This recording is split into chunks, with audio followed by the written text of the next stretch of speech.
All right, Rink Rats, welcome back. Season 5, episode 21. We're going into the summer months. Good to see you all, or maybe the one person that is live right now following us. But anyway, great to be back and great to be chatting Blackhawk hockey. We have some stuff to talk about. Boy, the rumors are flying tonight. I am here with this awesome crew. We've got Eric Andrews back, content director of The-Rink. Eric Andrews, how you doing, buddy? I'm doing good. It is summertime. It's hot, which is not ideal, but other than that, doing pretty good. Awesome. Andrew Bard is back. Andrew Bard's been with us all year. Fantastic addition. We'd love to hear his thoughts tonight. Bardo, what's going on? What's new? Tell us how things are going on Strong Island. Everything is fantastic here on Strong Island. Weather's getting warmer. So yeah, everything's great. Awesome. Excellent. And Sean Fitzgerald was not there for our last one, and it absolutely broke my heart, the heart and soul of our podcast. The guy with the hats, the guy with the look, the man with the fan in the background. Shawnee, it's not the same without you. I'm so glad you're here. What's going on, buddy? How have you been? I've been great. I'm glad to be back. I missed you guys too. I was out losing at Star Wars trivia on the last one, so my trivia game is not up to snuff. Tonight's hat, I'm wearing the conference championship hat from 2015 Stanley Cup final because this is probably the last one I'm going to get to wear these in a long time. So let's soak it in now. Yeah. Trucker hat, hot day, keeping cool. Yeah, we're not going to have very many championship hats of anything, division, conference, Stanley Cup for quite some time, Blackhawks fans. And to that end, we're going to dive into a real quick shout out to our sponsor beforehand, www.puckhockey, PUCKHCKY in all caps.com. Use discount code The-Rink in all caps, 10% off. Hey, if you spend $100 there, if you're that brave, you could get a free t-shirt out of this too. Just think about that. All right, free t-shirts. A lot of people don't get free t-shirts in the world. But enough about that. Enough about free t-shirts. Enough about our sponsorship. Are the Blackhawks going to be selling any t-shirts if they're talking about what they're talking about doing right now? The rumors are out, ladies and gentlemen. Alex Debrincat, superstar. I will say superstar. Their only all-star this year, 2-time 40-goal scorer, 3-time 30-goal scorer, arguably their best East, West, North, South player this past year. I think there's a strong argument for him being the best player on the team right now. All of a sudden, out of nowhere, though we're going through a rebuild, people are saying, get Kane, get Toews, move their non-movement clause or no movement clauses. You know, let's start shipping out. Let's start stockpiling. And the one name that maybe you didn't think was going to be in there, Kyle Davidson, is not afraid to field calls on. And that's Alex Debrincat. It seems like public knowledge right now is on the trade block. Mass hysteria. Dogs and cats living together. What are we going to do? Blackhawks fans, don't freak out yet. Nothing has happened. He's just seeing what's going on out there. What can you get for him? Let's talk some shop. I want to hear some thoughts. It's like I said, it's not the same without Sean Fitzgerald on this podcast. So we are going to go to him first. Shawnee, okay. Alex Debrincat possibly being traded. Thoughts? So I want to hear where you're at, and then let's dive into the analytical. What's up? Okay, so Gate's gonna, if he's listening, he's gonna cringe, but I'm gonna quote Jed Hoyer, who consulted for the Blackhawks. He said, if you're gonna do it, you got to do it all the way. And if they're gonna rebuild, they're gonna rebuild all the way. Alex Debrincat, I see the logic in it. As a fan, it would hurt, but I see the logic in it. He's a 24, 40-goal scorer, like you said. Yeah. He's still got another year left on his deal before you have to pay him. So somebody's going to trade for him and then still have that window to negotiate his next deal. Right. He's improved his game every year he's been in the NHL, so he's not uncoachable. Seems like a likable guy. Like, he's your best asset that you can control right now. So yep. I think it's if Kyle Davidson is serious about rebuilding, like 100% serious, like all in, we're going to do it my way. I'm going to sink or swim. I'm doing it. No half measures. We've seen enough half measures. He's going for it. You got to trade Alex Debrincat. And to quote Eric Andrews, asset management. Yep. Alex Debrincat brings you back the best return, better than Kane, because Kane is no movement and older in the last year of his deal. Alex Debrincat, like I said, is younger, cost controlled right now. He's probably going to get a bridge deal. He'll probably get $9 million, something like that. A team like the New Jersey Devils, who are on the brink, maybe close, maybe, yeah, maybe. But That's yeah, the brink. Oh, sorry. the brink. Yeah, there you go. Pun intended. Very good. So yeah, that's where I'm at right now. Okay, gotcha. Okay, so you're saying, so what you're saying to the folks right now that are listening, hey, you're either going to do this or you're not. Right. If that's the case, you got to move this guy. Yeah. He hurts you rebuilding. He's going to help them win too many games. If you want to be bad, he's got to go. No, okay. Bard, where are you on this whole thing, man? And then tell me your thoughts, what you think of this, the positives, the negatives. Talk to me, man. It's real simple. When you have a 200-year-old house that is falling apart, you don't keep 2 or 3 walls because, they're nice, they have nice paintings on it, and then rebuild around it. It doesn't work that way. Even if you're saying this is a stained glass window from like 1600? You could save that and turn that into a mezuzah if you want. I don't even care. But here's the reality of it. If we look at the last couple of years with the Blackhawks, the one thing that I think is a common thread that a lot of people have said, look, we all know they've been bad, but not bad enough. Yes, they got lucky on the Dach on the Dach lottery pick, but they haven't been bad enough because they still haven't bottomed out yet. They still have a lot of talent on that roster that can enable them to at least somewhat come within breathing distance of the final wild card spot, at least for a certain amount of time. Right. So to me, I think it's 100% you have to trade him. Enough about the marketing and putting butts in seats. This is about the future and rebuilding the right way. It's time to trade him. There's no reason to have another max contract, $9 million while you're rebuilding. We're stuck with the Seth Jones contract. There's no reason to have this. And maybe goal scorers age well, but at this point, I'd rather take my chances and get 3 or 4 assets, of which you may get 2 Alex Debrincats out of it, or 3, versus, or maybe you get another defenseman or whatever it is you get. But again, you don't give them away either, but you should really shop him around and figure out what his value is and get as much as you can. Let the record be set straight too. It's Seth Orr per Ray. It's Seth Orr. Seth Orr. I appreciate that thought. And that is the big question mark too. And Eric, I really want to get to you and your thoughts around this particularly, because it's a year from now, Alex Debrincat will be a $9 million contract hit if they decide to hold on to him. And that might be for 6 or 7 years, particularly if he throws up 40 goals again, even in a losing season, even if they're not doing very well. And Sean, to your point, if he does really well, that might put him in a position outside of a lottery pick almost, which defeats the entire purpose of tanking to get into the lottery, which the Blackhawks honestly just need to do. You either do it or you don't. Like, Eric, I mean, can the Blackhawks realistically have 2 $9 million plus players on their payroll, almost taking up $20 million between 2 players, and actually be rebuilding? I mean, what do you think of this whole thing, Eric? Tell me. Yeah, I mean, to answer your question, they can. Is it going to surprise me if they do? Honestly, no. Is that right or wrong? That's up for debate, and we'll debate that for the rest of the podcast, obviously. I mean, my initial thoughts, going back to what Sean said at the beginning, this needs to be about asset maximization, not management. Maximization. Yeah. You need to maximize the assets that you have if you are entering a rebuild, because that's just the most effective way to do a rebuild. So, like you guys were saying, when you look at the assets that the Blackhawks currently have, I don't think it's any surprise that Alex Debrincat is one of, if not the most valuable asset that they have in the organization.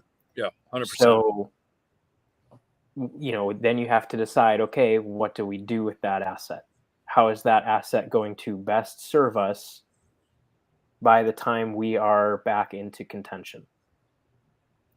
And, you know, when are they going to be back in contention? Who knows? A lot of that is just going to depend on how they draft and develop and stuff like that, which remains to be seen under this front office.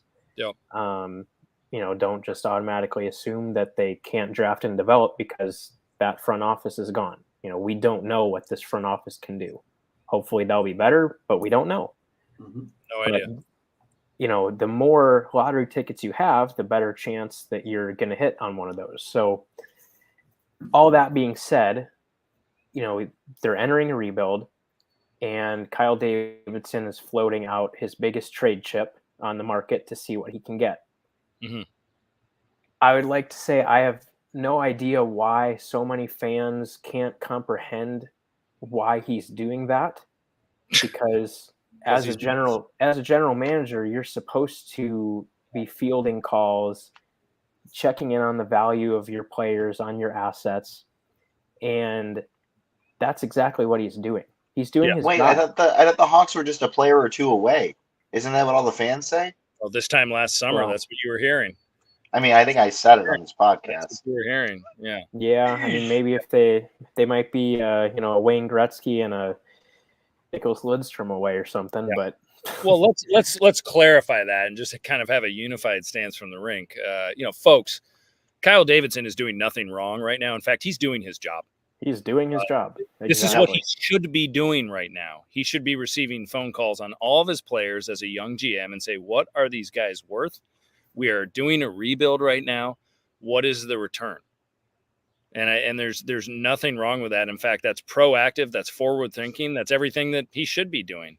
And folks, you can't have it both ways. You cannot have it both ways. You can't be upset with Stan Bowman for doing soft rebuilds or partial rebuilds and watching them not work and criticizing him and almost lying to the fan base saying, hey, we're right there. You can't be disappointed in that and then be disappointed in what Kyle Davidson is doing right now. You just can't be. You got to pick something here. You know, we can wallow in mediocrity for much longer, and that hasn't been a whole lot of fun. I certainly haven't enjoyed that. No, somebody tweeted at me earlier this week saying, well, the Hawks are going to be unwatchable next season. I go, they really haven't been watchable the last couple of years. What have you been watching? Yeah. what have you been watching for 5 years? So, you know, I think a lot of this does come down to how much can the Wirtz family stomach as far as revenue loss. They will have to take a hit financially for a couple of years if they actually go through with this. But and even then, Andy, in our hiatus, I was listening to some other podcasts and a baseball podcast. Yes, I know everything's tied to baseball. Yeah, that's Shocker. But I was also listening to the Puck Soup and stuff like that. Most of these owners, like the Wirtz family, they don't own the Blackhawks for the cash flow. It's just a shiny new toy that when the asset appraises in value, that's what it is. So, like, losing, like, regardless of what they say that they're going to lose money at the ticket sales, like, even when they won the Stanley Cup in 09-10, Wirtz Beverage still had to foot the bill for the Blackhawks. Right. So I don't think I think it's all about how bad do they want to look in terms of their popularity in the city. Yeah. Not in terms of what ticket sales are going to be. Totally agree. The other thing right now too is, so you know, with where the NHL is at and considering that you might need to pay Alex Debrincat $9 million plus next summer, I bumped into Mathieu Darche at the Frozen Four.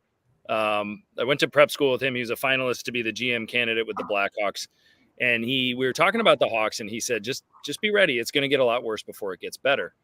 And he also indicated that the cap is probably going to be flat for another couple of years because of the economy and then in 2 years from now might get a huge kick. And then all of a sudden we'll be back and in business and people will be ready to make a lot more deals. So this is not exactly spending time right now, folks.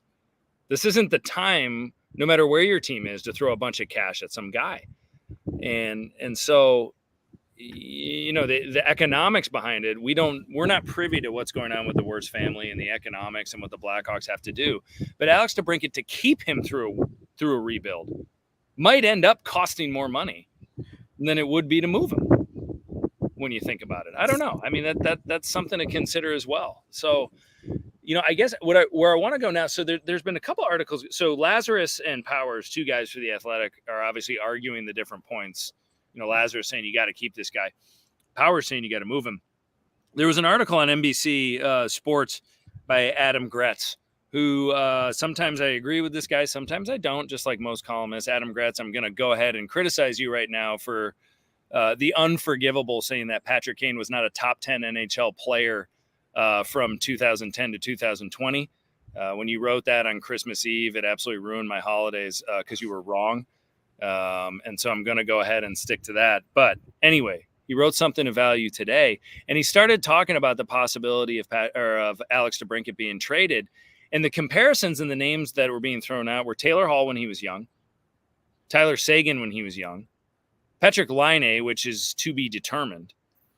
Jack Eichel was referenced in there. Now, hold on before everyone goes, whoa, he's not the same player, Jack Eichel. I don't know. The numbers those two put up are similar.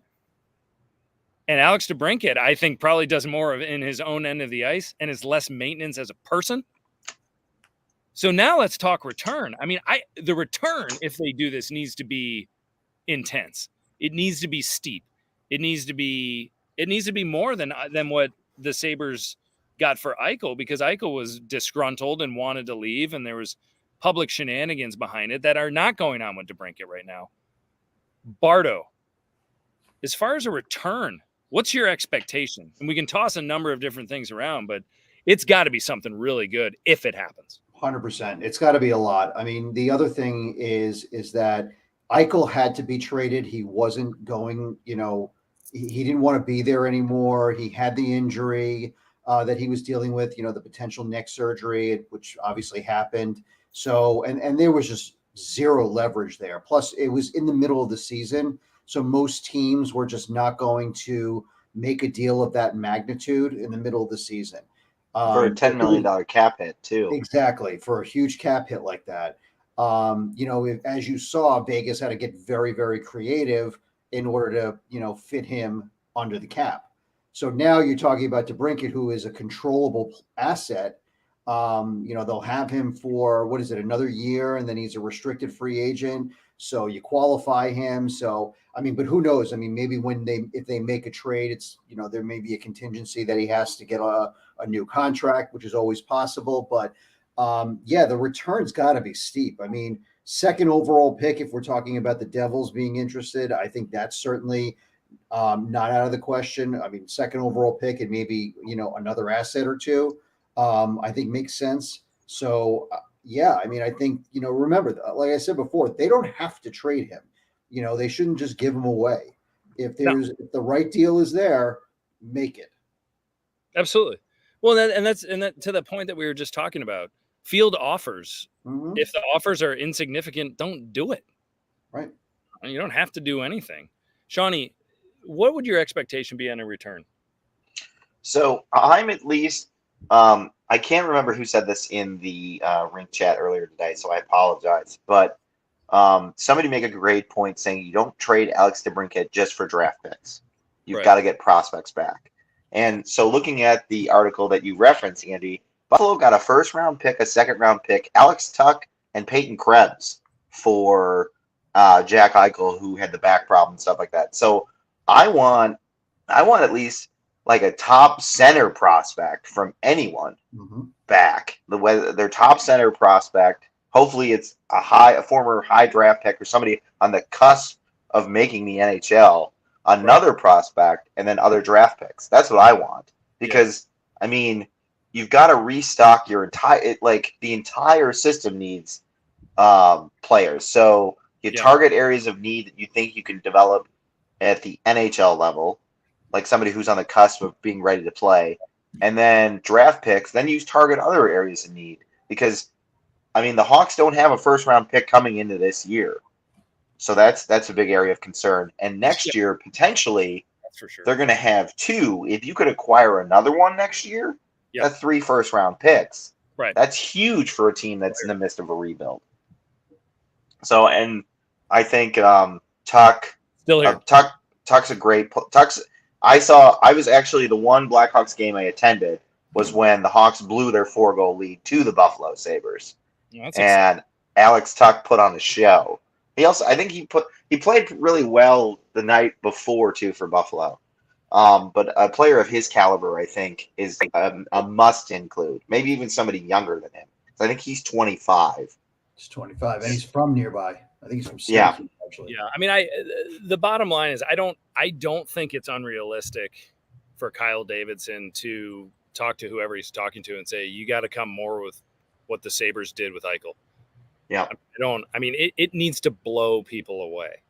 It definitely better not be the Peter Chiarelli, Taylor Hall for Adam Larson, 1-for-1. Well, no, and I mean, and the analytics need to be thrown out there too. I mean, they need to take into account lost revenue. They need to take into account, jersey sales, marketing, etc. I mean, he's probably, Kane and Toews, I would still put them ahead as the most marketable Blackhawk right now, just for the nostalgia years. I think that's fair, but you're trading your best player.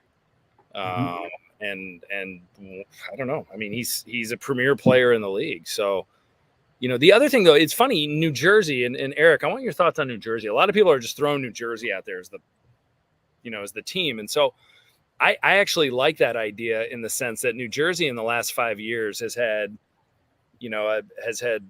3 top 5 picks. And so everyone's saying, well, why would they give up the second overall pick? Well, it's like, maybe they need a proven player now. And what do you think? Your thoughts on New Jersey or other teams who might be in the mix for this thing? Yeah, absolutely. I mean, I think New Jersey, for good reason, is that team that keeps kind of coming up. They've made it known earlier this spring that they would, consider moving that second overall pick for immediate help. So I think that's, also kind of fueling into this is, just that fact that they've been vocal about being willing to move that pick. To me, if you're making a deal with New Jersey, that is pretty much a non-negotiable. You have to get that pick in the deal, and then some, whether that, might be someone, maybe you could pry a Ty Smith from them. Maybe you could get a Dawson Mercer from them, someone like that, kind of as that secondary higher end piece in the deal. But yeah, I mean, like to what you're saying, I think it makes a lot of sense from the Devils' standpoint because, like you said, they have, over the last few years really built up a nice, talent pool of young players that are, getting to that point where they are ready to start taking those steps forward as a team. Yeah. And, like you said, if they can add a premier talent, that can really, if you think about it, Debrincat can pretty much play any way you want. He can do a little bit of everything and do that all very well. You put him on a line with Jack Hughes, and there you go. Mm-hmm.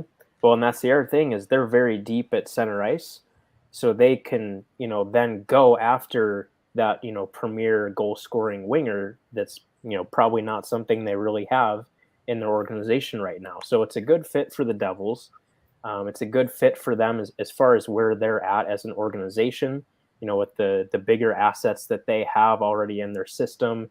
As far as their age and development and stuff, Debrincat fits in with kind of their timeline. So it's definitely a good fit for them in quite a few areas. So New Jersey definitely makes a lot of sense. And like I said, getting that second overall pick, certainly is a good thing for the Hawks if it happens.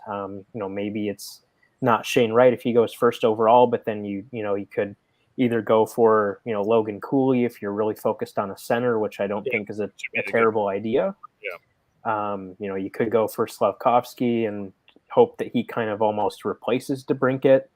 I would probably lean more toward a center and, hope that Shane Wright is somehow there for you too. That would be great. Yeah, another team though, and this is a team that has come up as well, that I don't know if I would necessarily say I might be more interested in trying to work something out. But just looking at what they have as far as prospects is the Los Angeles Kings. Yep. And, kind of referencing the Jack Eichel trade, if I'm looking at the Kings, what I would be more or less demanding in that deal would be Quentin Byfield, who gives you a premier center prospect. Right. As well as I would also demand Arthur Kaliev, hoping that he could potentially one day come somewhat close to what Debrincat is. Probably not as good of an all-around player, but if he can score 30 plus, and that's a nice get. Refilling that need. Yeah. Yeah, I mean, those are great takes. I guess, Bardo, is there anything wrong with holding on to Debrincat?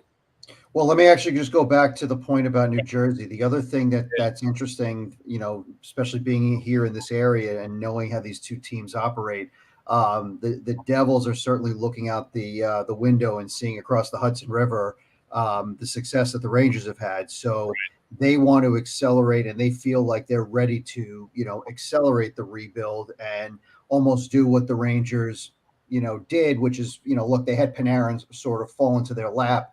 They think that perhaps now, maybe getting, Debrincat as sort of more of a win now move than taking the second overall pick, whoever that is. Another option for them would be, trying to sign, Johnny Gaudreau, who was, from New Jersey.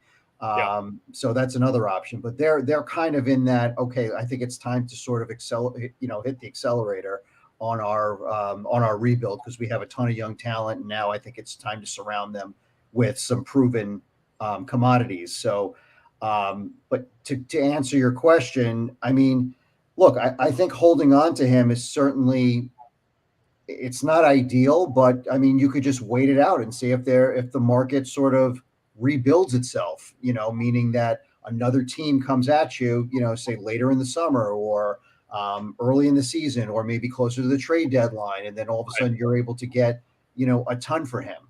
So I think that's certainly possible.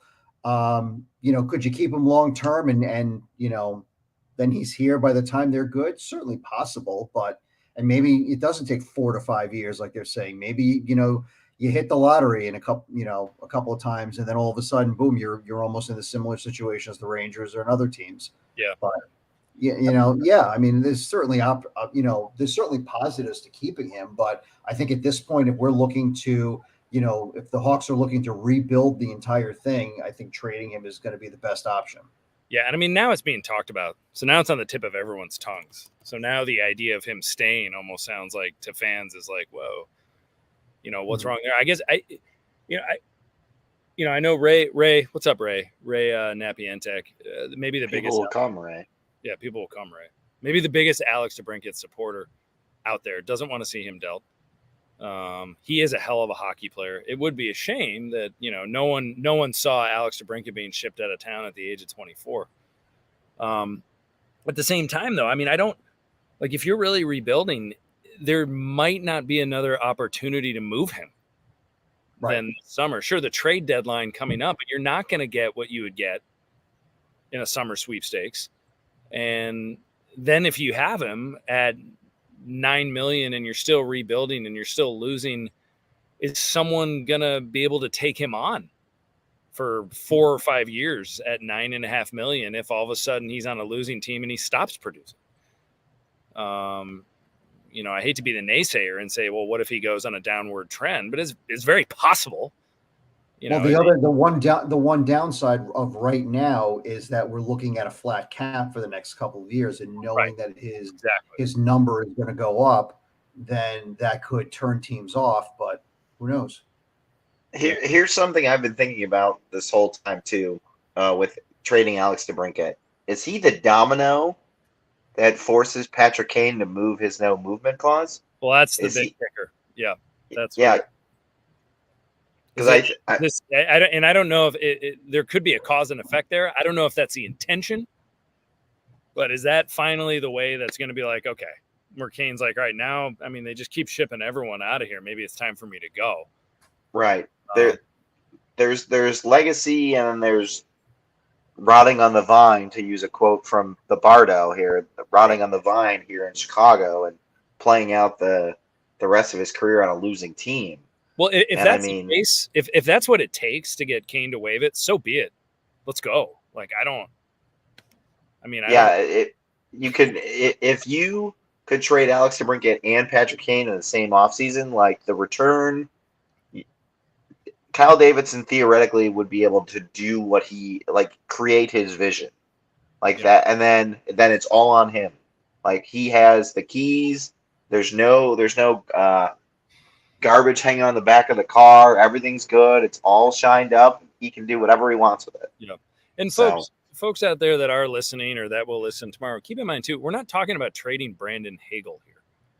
right. I mean, this is not we're trading for, I mean, and what the Hawks got for Brandon Hagel was, in my opinion, an absolute steal. Yeah. And yeah, great. Brandon Hagel might go and win a Stanley Cup in a matter of 2 weeks, and good for him. But what they would get in return for Alex Debrincat would be much greater than that. So if you're happy about those 2 first-round picks plus 2 NHL players, you will get that plus more if Alex Debrincat is moved. This is not. I thought Brandon Hagel was Artemi Panarin, though. Well, that's what a lot of Hawks fans thought. Yeah, the can't miss guy who, Franchise granted, player. he's playing a great role with Tampa. You know, he's got one empty net goal in his last, I don't know, whatever, 12, 13 games, whatever it is. That's not his fault. He's been fine. He's been great. He filled their hole, their role. They needed a third line guy with energy. He was, doing what they acquired him to do. He was who did they acquire? Possession. His analytics, he drives possession. Let me tell you something. I'm paying a guy who could drive possession. Who cares? No, but I mean, he's doing what he's supposed to be doing on a championship caliber team, and that, you know, Tampa Bay's winning this trade, Chicago's winning this trade. Everybody wins in this trade. There are no losers in the Brandon Hagel trade, period. It made sense for both sides. No brainer with the cost and the cap containment with Hagel for a team that just, who knows if they can be stopped. We can do cup predictions in a minute, but I wouldn't bet against Tampa anymore. Regardless. No, they're like Real Madrid. When they get to the finals, they just win. They just figure it out. There's a soccer reference for you guys. I like that. I like that a lot. I'm a big soccer guy. Though we do know people that think that Vasilevsky is overrated. Not entirely sure who said that, but I'm going to go ahead and point that out. Yeah. Text me. But at any rate, so we did Debrincat. Kirby Dach's name is being thrown out there. They're fielding calls on Kirby Dach. You know what? They're fielding calls on everybody. I think the 2 names that probably just popped up were Dach and Debrincat. So everyone, oh no. Well, and everybody wants to move Dach because he's not any good. When they didn't develop him, they rushed him. Even Kyle Davidson has said that in some of his interviews, unless I'm misquoting him. I don't want to pull somebody else in the blogosphere, Twitter world that interprets what he says as opposed to actually quotes him. So yeah, folks, Kirby Dach's play and his productivity. If you want to point finger, you can point to Stan Bowman and Jeremy Colleton, and the Blackhawks organization for their failure with how they handled him. I feel like most of us are on board with that. Sure, does he carry some of the accountability? Of course, but when you ask a new 20-year-old, or if he was 19 or 20 at the time, hey, listen, can you get your wrist back quickly because we really need to sell jerseys and get back here? They're going to say yes, and they're going to do whatever they're told. So Kirby Dach. So let's talk about Dach. Dach could still be a hell of a hockey player. He could be. He's young. Someone's going to have to find a role for him somewhere. Eric, your thoughts on moving Dach? Can they get anything for him? Would it just be a reclamation project for a reclamation project, or how do you feel about this whole thing, Eric? Yeah, I think at this point that's what it would be, and at that point, what's the point? Your asset better than the asset that you'd be getting.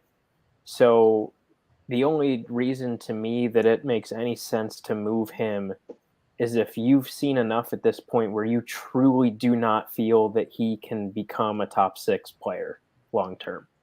If you don't think he can, then move him and try to get the best thing you can. Mm-hmm. But I mean, the guy's 21 years old? Yeah. And he's gone through, a pretty bad injury, gone through, the jump to the NHL in a couple of weird seasons and, condensed schedules. And I don't know what people were expecting. Yeah. So, bad coaches, Bardo. Yeah. I mean, they set him up for failure. Yeah. And guess what happened? He failed. That's not his fault.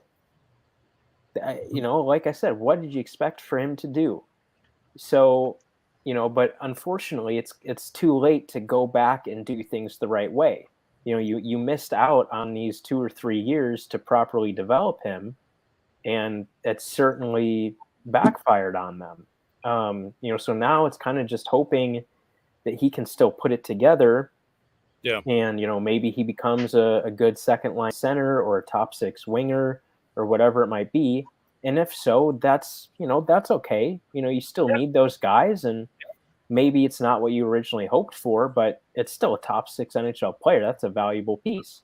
Yep. But, whether you keep him long-term or you trade him, you're probably not going to get that value that you were originally hoping for either way. Yeah. I think they've just done the damage, and that ship kind of sailed. So now it's kind of just seeing what you can get out of him. And at this point, I would say they're probably better off just hanging on to him and seeing, what he can do, without that pressure. Yeah, I would agree with that. I think that Kirby Dach, if you moved him right now, number one, I don't think the return would be outstanding. It could be another draft pick for another draft pick that someone else doesn't think is panning out. The other thing is that I think in years past, when you've seen, Yoki Haru or other, kind of picks for picks being traded, usually there was something that a coach or someone identified as something that's a problem, or a problem with motivation for that matter. I don't think anyone has ever criticized Kirby Dach as not being a dedicated, hardworking kid. So the other thing is, I thought I actually read that recently. That he's not a hardworking kid? I thought I read that the Blackhawks were upset with his dedication. Really? I think I read that on The Athletic. Don't everybody blast me on the internet about this, but I'll do some. Sean didn't say that. He may have seen that. We don't know. I may have seen that. I read a lot of articles, Well, the bottom line too is, and I have a lot of leather-bound books. We can get into this too. We still don't know who's coaching the Blackhawks next year. We still don't know who's going to be in the cage for the Blackhawks next year. So, all those things. Is Kirby Dach kind of a secondary thought? Sure, field the calls for him, but you're not going to. I don't know. I just don't. Bardo, is that where you're at? I just don't think there's going to be an overwhelming. Yeah, I think at this point, if you are going to trade him, you just hope it's not another, Nylander for Yoki Haru, and Yoki Haru went to Buffalo and actually, has played pretty well and contributed, meaningful minutes for albeit a bad team, but Nylander's no longer in the NHL. So, who won that trade? It's pretty obvious. Yep. But you just don't want to end up in that situation again. But, look, the next coach could come in, and if they're very good and or known for talent development, then to me, it's worth keeping him here. You kind of wipe the slate clean and say, here's good. This is what your role is going to be. And just let him, sink or swim. Come in, have, a system of teaching these kids what to do and how to be NHL players, and that's it. So, yeah, I like that. Sean, is that where you're at too? There really hasn't been a role identified for Kirby Dach yet, has there?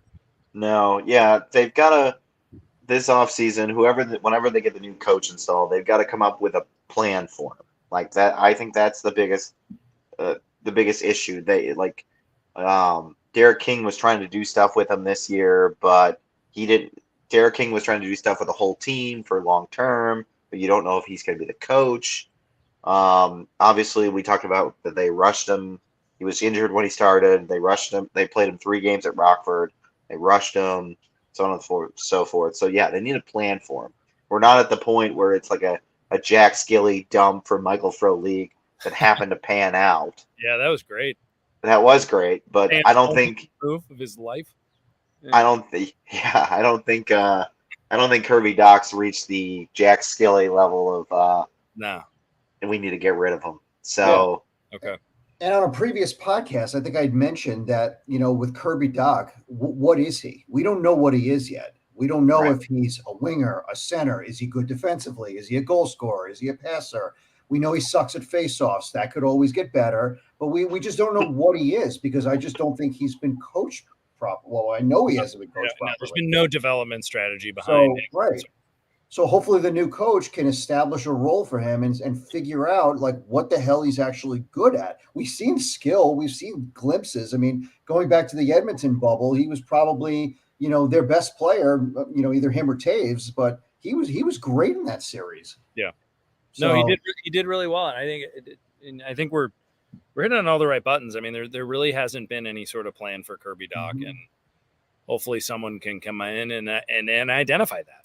And I think that's what's been difficult so far. And there's been no roadmap. I mean, I think he was drafted by Stan Bowman, and Stan Bowman thought that he'd catch lightning in a bottle and just insert this kid, and all of a sudden it would rejuvenate the offense. And then, oh my gosh, we're back in it.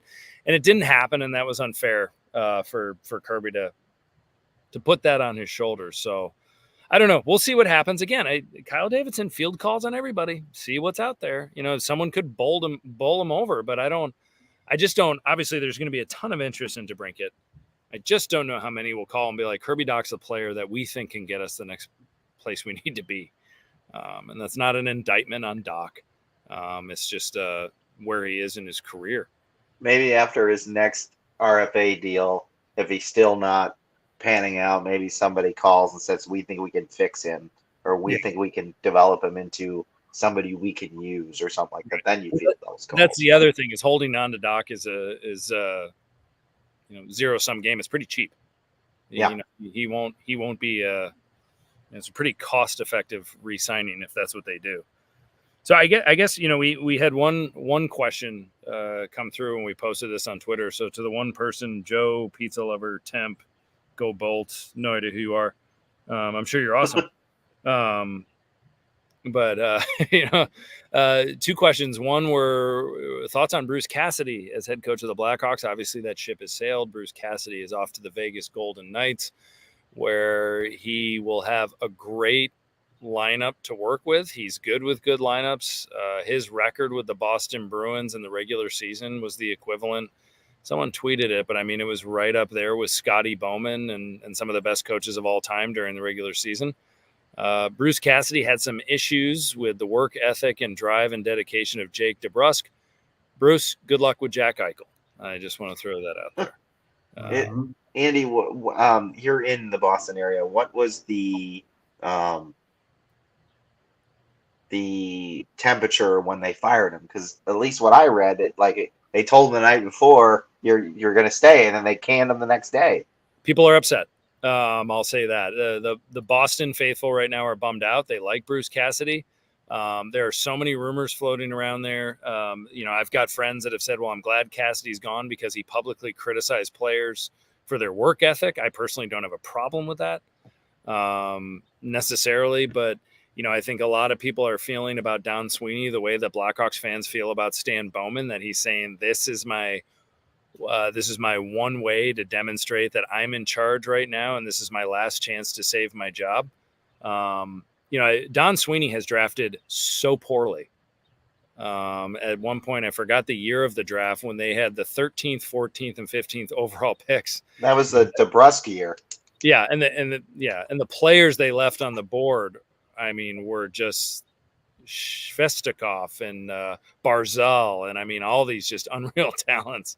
It was an unbelievable draft that year. So, and they missed, but so people are ticked off. No one knows if Bergeron is coming back. Apparently Pasternak is so upset because he had a great rapport with Cassidy. So Boston fans are pretty bummed out, and I think they're all anticipating that Cassidy's going to go into Vegas, and all of a sudden they're going to be in the conference finals next year, which they're fully capable of doing with that roster, and him as a coach in place.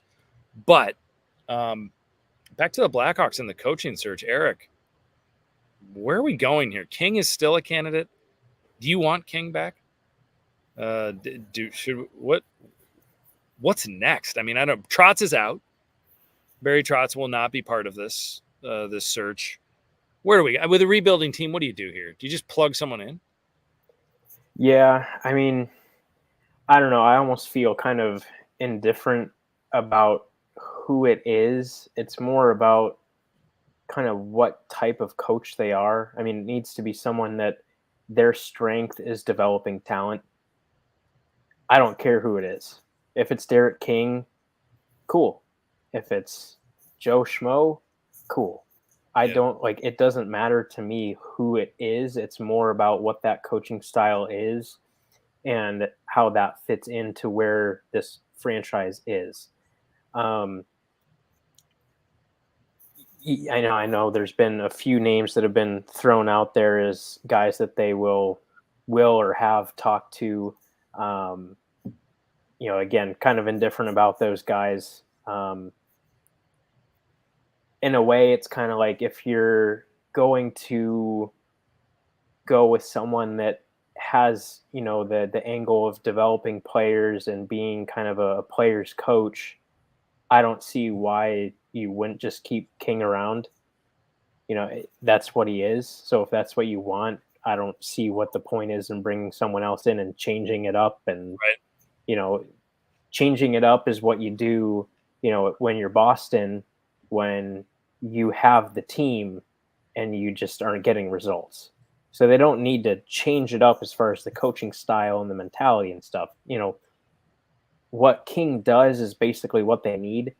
So, to me, whatever, I don't know. One name, I'll throw this out there. No one has talked about this guy at all, and I don't even think it's realistic, but just someone that popped into my head because it's actually somebody that I guess Bard wasn't interested. Or No, I'm here. You're here. Andy was not interested. Yeah. Well, tell us, Eric, who is he? He is an assistant coach for the Columbus Blue Jackets. His name is Kenny McCudden. He is the former skills coach for the Chicago Wolves, and he has done skills development and skills coaching for decades for NHL players, NHL teams, as well as, he's done a lot of work with youth players over the years. He was a coach for me for a number of years, but he's very good at developing talent, developing skill, and he can, I've seen it firsthand. He can coach and work with any type of player. He knows how to get the best out of whoever it is. So, I don't know if that's something that he would be interested in. I'm sure it probably would be. He's from the Chicago area, or at least lived in the Chicago area for a long time. Is familiar with the Chicago hockey landscape, having been with the Wolves for a long time. But yeah, that's just a name that popped up to me. Again, I don't think that that's realistic just because, I've never heard his name mentioned once. But when I'm looking at the type of coach that they should be going for, it needs to be someone that's really good at developing talent. So, just to throw my oddball name out there, that's who I would at least have in people's minds as a potential option that I'm sure will never happen. Yeah, I love that. I'm back, by the way. Sorry about that. I don't know what cut out there, but I like that. I also this is not going to be like a destination place for a proven coach right now.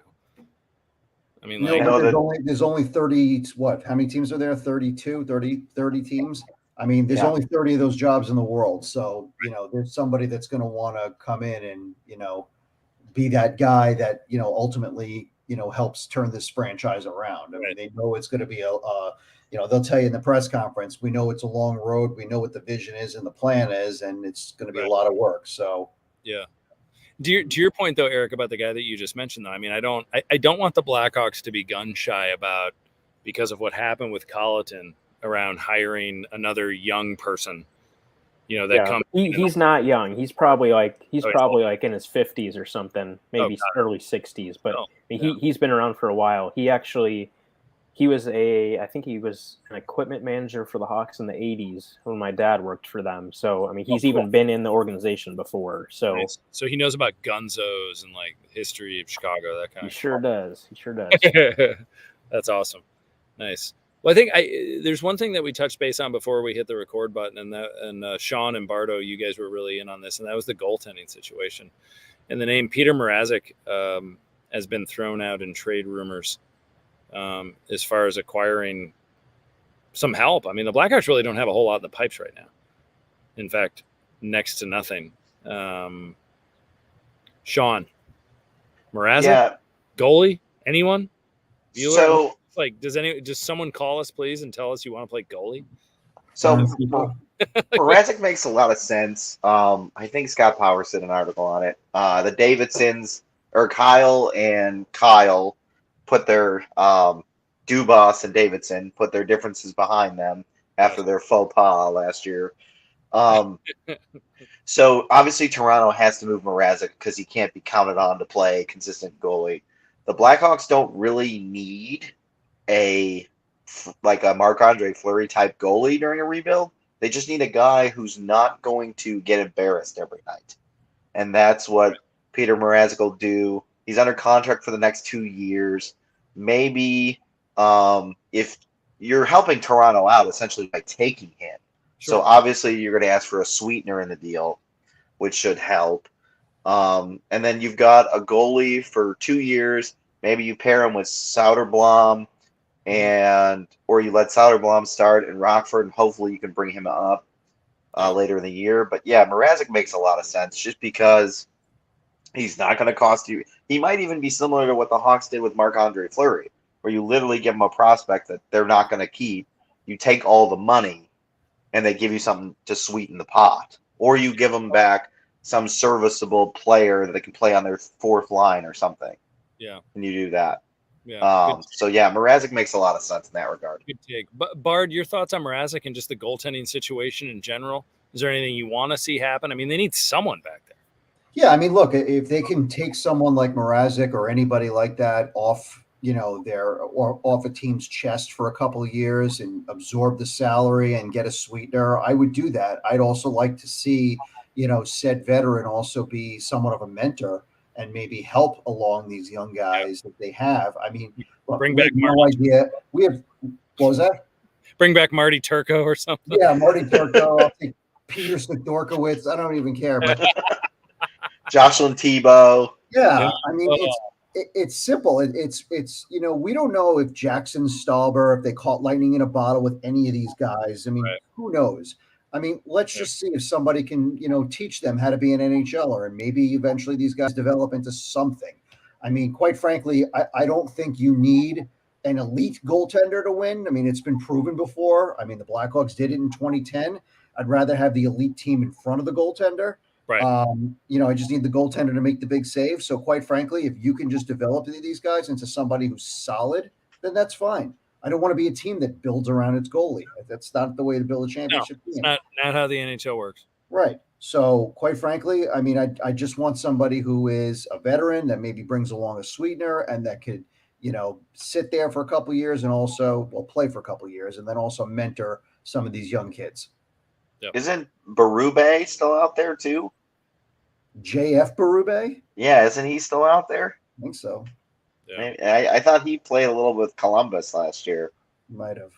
Maybe I'm just making that up. Whoever's coming in, they need to be ready to see a lot of rubber. It's going to be a lot of shots headed your way, and might not be the most fun you've ever had playing the game. But and by the way, Shawnee, to your point, your question to Andy before about the reaction to Bruce Cassidy's firing. Could you imagine what the reaction was here when Barry Trotz got canned by the Islanders? Yeah, pretty bad. Probably, yeah. Holy shiitake mushrooms! Holy cow! Mike. Yeah, that was a shocker. Going off topic, I guess Winnipeg, a brewery in Winnipeg, offered Barry Trotz free beer for life if he coaches the Winnipeg Jets. That's awesome. Yeah. Wow. I mean, I don't know how Trotz is as a beer drinker, but Wow. That'd be pretty tempting, regardless of salary. Yeah. I wanted to circle back, if we could, on. I know Eric had talked about coaching names. Mm-hmm. There's a really great article on The Athletic that I read a couple weeks ago about Anders Sorensen. Mm-hmm. He was the interim coach at Rockford.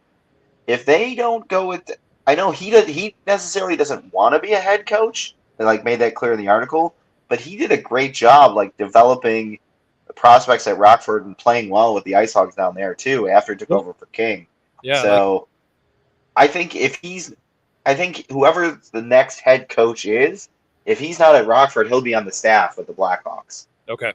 I think he's a name to watch. He's been a developmental. I think he was with the Mission for a little bit too. I thought I read someplace. Okay. Yeah. Yeah. I mean, I'm gonna go with Eric's point on this. Totally agree with it. To the fact of you just need someone in player development.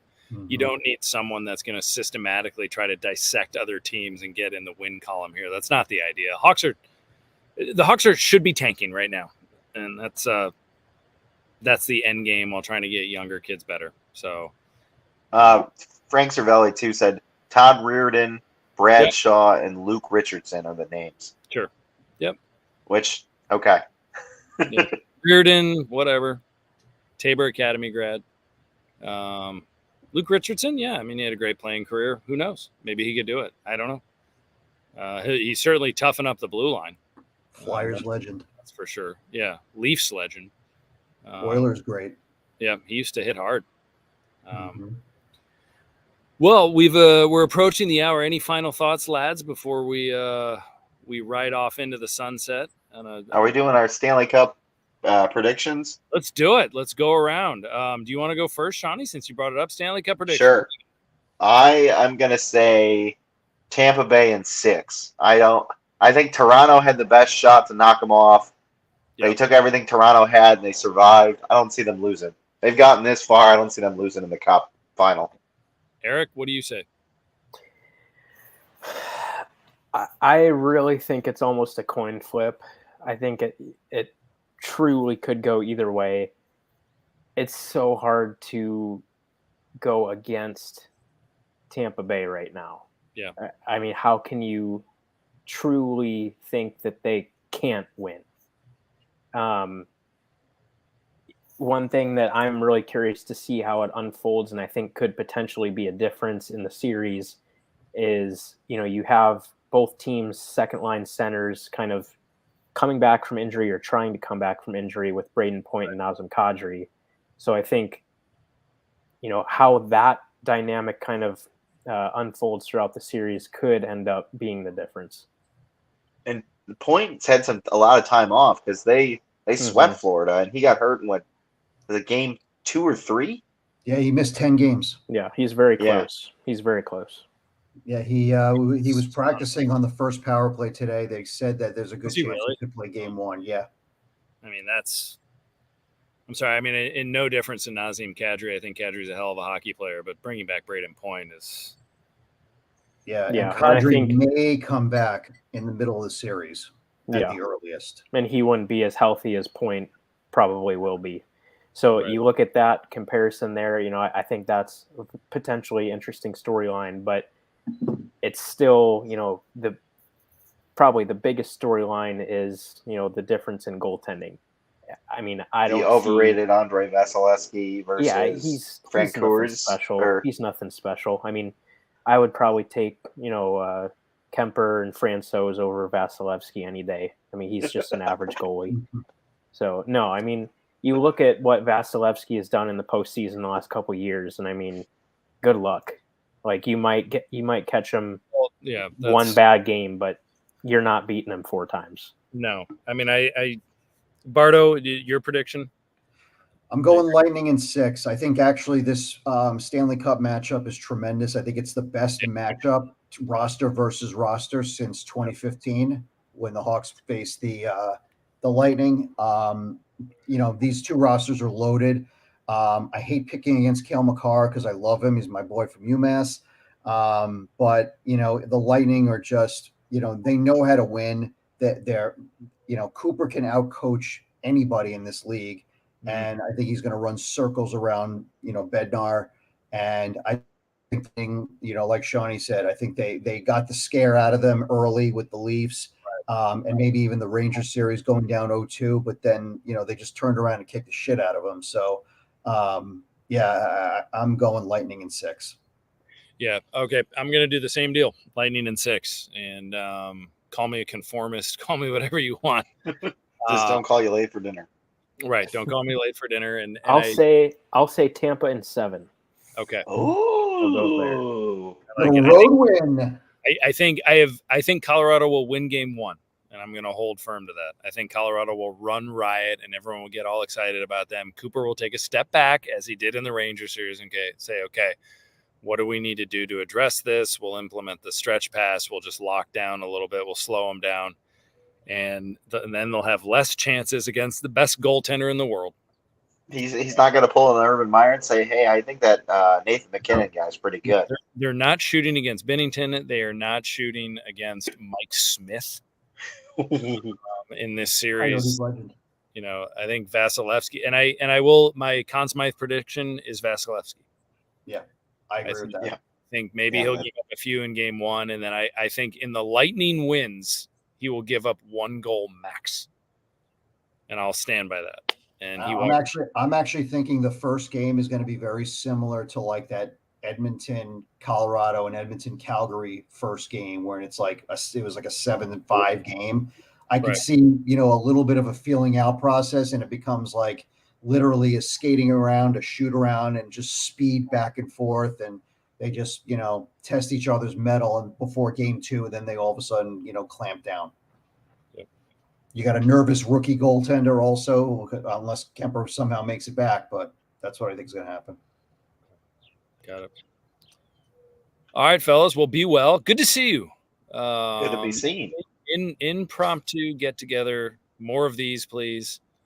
And I think there was so much going on in the Blackhawk trade talk market that it was time to get together and hash it out a little bit. So thank you for being here on a balmy, if not downright hot in the Midwest, early summer evening. So, message to Blackhawk fans. Last thing to say. And if any of you have anything to add to this, please just feel free to chime in. But don't ask for a rebuild. And then when it starts happening, be upset about it. Okay? You can't have it both ways. It's either happening or it's not. And here we go. So buckle up, because pre-draft stuff, as soon as the finals end, things are going to get pretty nutty. It's going to be awesome. Yep. RFAs are going to be traded. Players are going to be outright not tendered contracts. It's going to be interesting. And just because the Kings did it doesn't mean the Hawks have to follow their blueprint. Yep. Any final thoughts, Eric, Bardo? I guess for Debrincat, I would say if you're in the camp that you don't want him to leave, I guess I would encourage you to figure out how to get to the point where you expect him gone. And then if he stays, you can be happy. Yep. Because I would expect that he'll be gone at some point. And you can just listen to Kelly Clarkson on repeat. Since you've been gone, you'll be fine. Oh, wow. That was bad. That was almost as bad as me thinking about Kirby Dach should just watch the movie Face Off with Nicolas Cage and John Travolta to get better at Face Off. For the dads on the group right now, guys like me and Bardo are going to be like, yeah, we're going to use that actually. Thing. So it actually resonated. Bardo, any final jabs? First shout out to my shirt game. I don't know if you guys can see this. You got to read this. Oh yeah, I love it. Very good. That looks fresh. Excellent. It's a little fuzzy. I don't know if you can see it. Excellent. I may be from New York, but my team is from Chicago. So. I love it. Excellent. Yeah, buckle up, Blackhawk fans. This is going to be like, the really dark, bad years that you're going to probably wish that home games and road games weren't broadcast on television. And, but you know what? Teams go through this, and sometimes you have to do this for, the long-term benefit. And, we're all in this together. We've been through this before. You've probably been through it with other teams. So, this is just part of the process. You got to do it and do it the right way. Awesome. All right, I've got one more thing. What do you got? I'm going to pull Sean here. I'm going to switch sports real quick. Ooh. Some of you might know I work in the academic world. And at our high school, we had a girl who is just an absolutely stud runner. She was a senior this year. Her name is Addie Wiley. So if you probably haven't heard of her, go check her out online. She's unreal. She ended her career in high school, 5-time state champion, all kinds of records, and just broke the all-time national high school girls record for the 1,600-meter run. Ooh. Broke that national record by over 7 seconds last weekend. Wow. So congratulations, Wilder. Pretty amazing. Addie Wiley, remember that name? Yep. You Addie might see her in the Olympics one day. Right. Seriously. Can she skate and handle a puck? I wish she could. I wish want she to could. coach the Blackhawks next year? Wait, what year is she in school? She just graduated, so she'll be a freshman at the University of Colorado in the fall. All right. Oh yeah, that's the spot. She ran 4:26.16, ladies and gentlemen. Buffs. That is smoking. Well, congratulations, That's like Addie. Tyreek Hill. To all you Buffs fans out there, you're getting a good one. She's gonna, Yeah. she's gonna go into when they face Oregon, Prefontaine is gonna be a no name. Yep. They're gonna rename the pre-classic the Abby There Wiley Classic. And a cancer survivor. Cancer survivor too. She is. Awesome. She's got a great story. Yep. Addie Wilder. Addie Wiley. ADDYWILEY. All right, Addie Wiley, we're going to be following you in the Pac-12. Good luck to you. That is awesome, awesome stuff. Congratulations on all you have accomplished and all you will accomplish. And very neat, some local talent. Anyway, we are out of here, folks. And as you heard Bardo say, Rink Rats, those of you that are following us, we're all in this together with the rebuild, or maybe speaking on behalf of the people of the Rink, because we don't know if there's anyone out there listening. Maybe we're all alone in this together. So we're not exactly sure. But at any rate, go Hawks. Get ready for the rebuild. Have a hell of a summer, everyone. And you will hear from us again leading up to the draft. So on behalf of myself, Eric Andrews, Sean Fitzgerald, and Andrew the Bardo, take care, folks. Have a good night.